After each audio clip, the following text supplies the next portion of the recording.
be a teacher, so I'm gonna walk around. I don't like to, educators in the building? All right, yes. I like to walk around, and I know I'm supposed to be talking about mental health. I really want to talk about time. So I've been running my business here with Keonna for 5 years now. I've supported over 1,500 Black women and change makers. And you know what they often say to me? Keonna, but I don't have the time. I don't have the time to focus on myself. I don't have the time because I am busy with my job. Anybody got a job that requires a lot of you? All right. Keonna, I don't have the time because my family is often calling me because they need something. Anybody have family members who are often calling you? All right. I don't have the time because I'm a caregiver for my parents or for children. Anybody got children who often are calling on you?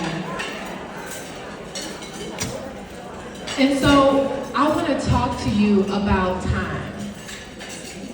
And if I'm being honest, I used to be a 5th grade teacher in East Oakland. I had 30 students. Well, I heard a woo, somebody else from Oakland? I had 30 students, all 5th graders in front of me, all with varying needs. And I saw all of their needs and I tried to figure out how can I help every single one of you. And then I had parent-teacher conferences. And I'm trying to figure out how do I make sure I can support all of my parents. I was working 70 hours a week. I was always on my phone responding to my parents. I was oftentimes trying to figure out YouTube, always trying to make sure I can be everything to everyone else.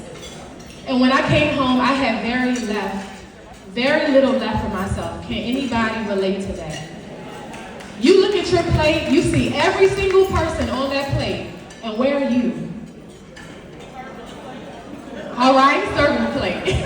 There we go. And so that's why I want to talk about time, because the reason that time is so important to me is because I didn't realize how little time I had.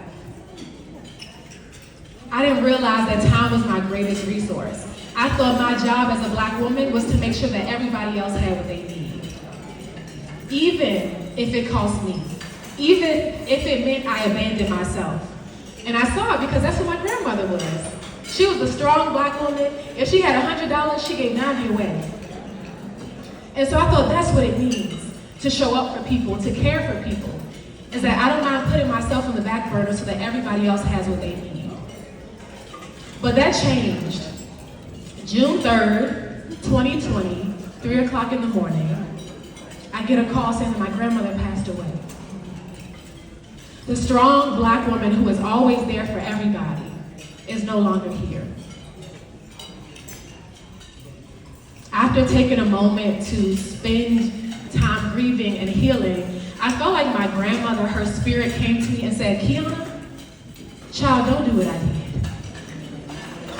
I want you to live. I want you to use the time that you have to heal. Stop being everything to everyone and not being anything for yourself. I want you to figure out who you are and what God has called you to do. Discover it and do it. And so that's when I realized my mission here on earth is not just to heal, but I want to help Black women and change makers to also figure out how do I get my time back. I don't want you to have to experience a sickness, a loss, a rock bottom to finally say, okay, now I'm going to start using my time to take care of myself. I want us to start now. And so if you could use 10 extra hours in your day, raise your hand. Okay, I'm seeing a lot of head nods and hands. And so, again, I used to be a teacher, so I want to share 3 things with y'all. 3 things to help you get your time back. Number 1, can everybody put a finger up in the air? Number 1, I want you to say, put it down. Y'all can do better than that. Put it down. Put it down. So when I say put it down, I mean put down that story that you saw or that you heard. If you've ever heard, I'll sleep when I'm dead. Anybody heard that one? Say it with me, put it down. Put it down. Have you heard the story? We got to work 10 times harder to get ahead. Can y'all say it with me, put it down. Put it down. story that you've seen. Maybe it's not that people told it to you, but you saw it. You saw your mother, your auntie, your grandmother. You saw them put everybody else ahead. You saw them always work harder for other people. I want you to give yourself permission to write your own story. Maybe your story is, my best is enough. Maybe your story is, when I give 100%, it's enough. I don't have to work 10 times harder. I'll sleep while I'm alive because I need it because I'm a human. You get to rewrite your story. That's number one. So number one is what? Put it down. All right. So number two, this is one that a lot of people have a hard time with. And it may be you, it may not. Saying no. Okay? Okay?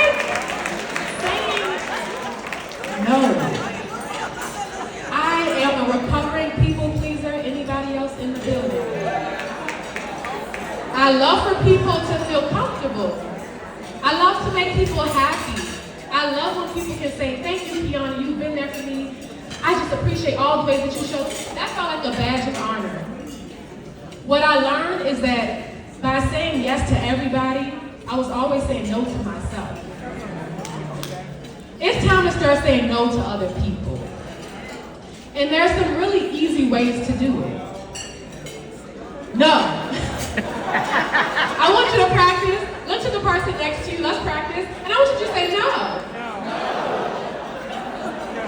Turn to another person and I want you to say no. Okay?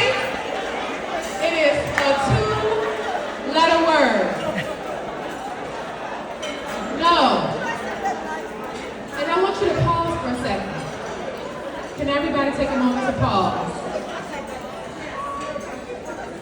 Think about somebody who is often asking a lot of you.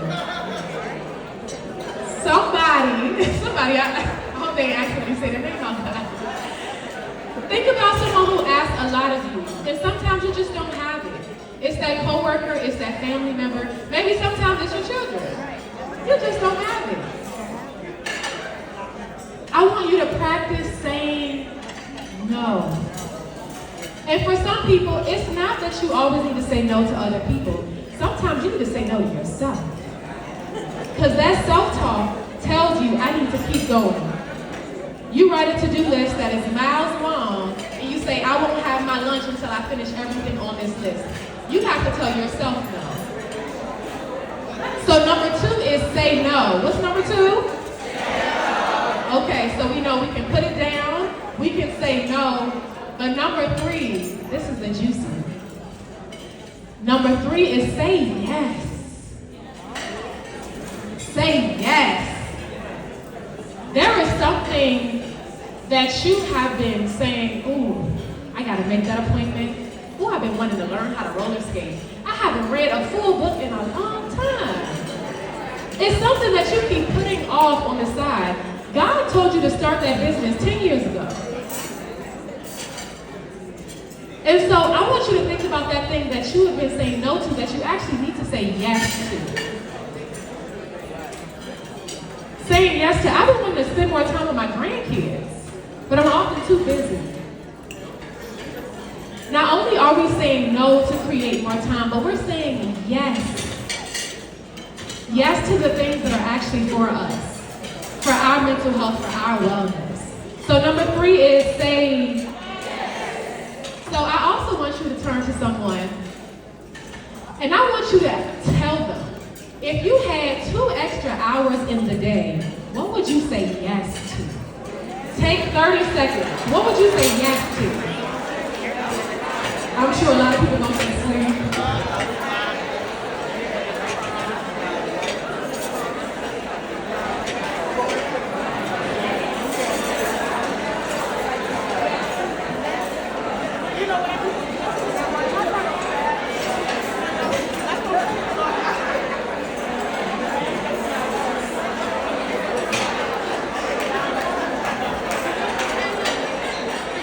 Take 10 more seconds.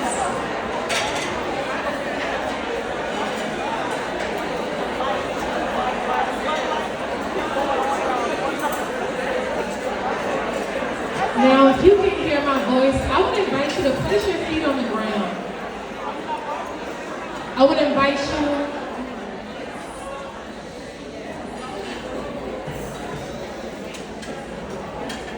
I want to invite you to sit up a little taller. Ooh, yes. She is nice and tall. I want to invite you to find a point in the space that's not moving and focus your eyes there. Close your eyes if it feels safe and comfortable.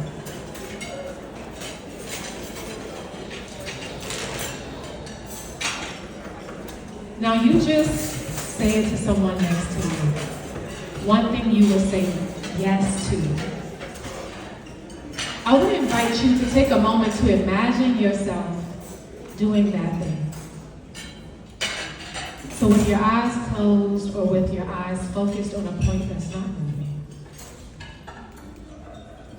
imagine yourself enjoying that sleep, spending time with that loved one, taking time to start that business, to go for walks, to finally take that vacation. Imagine yourself there.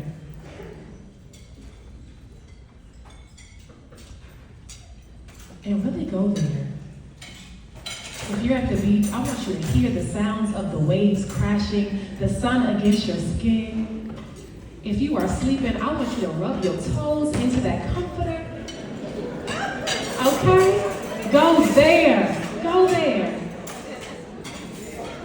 Notice what that feels like. Are you relaxed? Do you feel lighter? Are you joyful? That is why we need our time. Because you are meant to feel this. You are alive not just to be of service to everyone else, but to live, to rest, to show up for you. And so I want you to take a deep breath into your belly. And when you exhale, roll those shoulders back. Open your eyes and look at the people around you. The Black woman in this space, they're creating a new world. A new world where Black women, we don't just sacrifice ourselves, we sleep. A new world where Black women are well, are healed, take care of other people and take care of themselves. Those are the people that you are in this room with. So if you want to be a part of creating that world, I just want you to raise your hand. If you want to be a part of creating a world where we are well, find somebody else with their hand raised and give them an air five. Boop.